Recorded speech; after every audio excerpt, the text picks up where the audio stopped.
Hello Year 2, welcome back to the next chapter of The Girl Who Thought She Was a Dog by Claire Balding. So we've got to chapter 4, Guard Duty. Fennel was growing into a healthy little girl. She had a short bout of kennel cough when she was 4. The doctor diagnosed it as whooping cough, but Twiglet knew better. She learned to eat politely around others, but back home she was completely herself, imitating Twiglet as he dug into the soil or rolled in the grass cuttings. Every 6 weeks or so, Fennel needed to have her hair trimmed. She hated it and usually threw a full-scale tantrum, so one weekend Rosie came up with a plan. If Twiglet went to the hairdresser without a fuss, then maybe Fennel would too.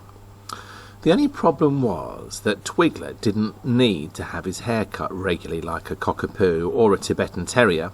His hair was short and it moulted. "We don't normally get boxers coming in," said the receptionist at Dog's Delight.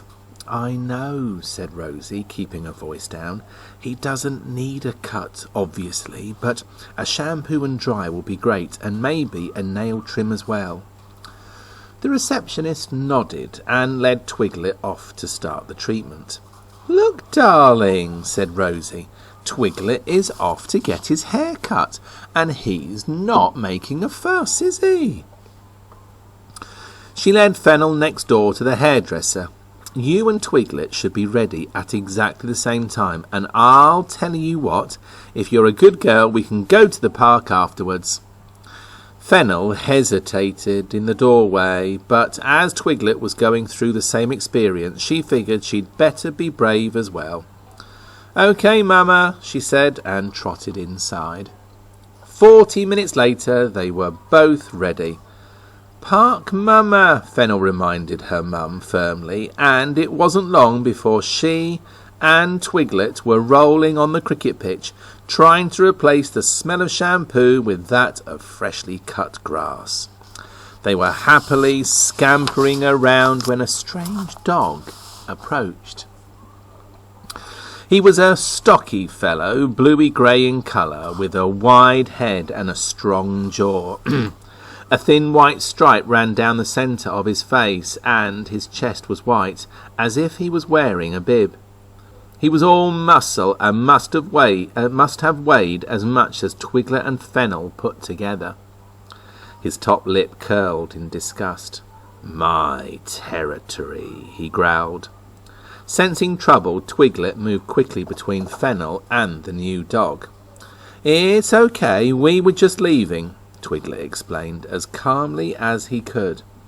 But Fennel had no idea what was so dangerous. She knelt down on all fours and crawled towards the new dog. "Park for sharing," she said in doggish. The dog growled angrily. "Are you disrespecting me?" he barked. "Fennel, don't!" Rosie shouted anxiously. "Just leave the nice dog alone and come back over here." Both Fennel and Twiglet turned to look at Rosie, and at that moment the big dog opened his huge jaws and launched himself at Fennel. There was a terrifying blur of teeth as Twiglet threw himself into the path of the attack. In a split second he was on the ground, the muscular dog pinning him down. The dog's owner sprinted over, looking shell-shocked as he tried to prise his animal's jaws apart. "Tyson, release!" he said firmly, as if this had happened before. After what seemed like an age, Tyson opened his jaws, leaving Twiglet limp and motionless on the ground. Rosie immediately picked him up and carried him to the car. Fennel following behind in speechless alarm. "His collar saved him, no doubt about it," said the vet.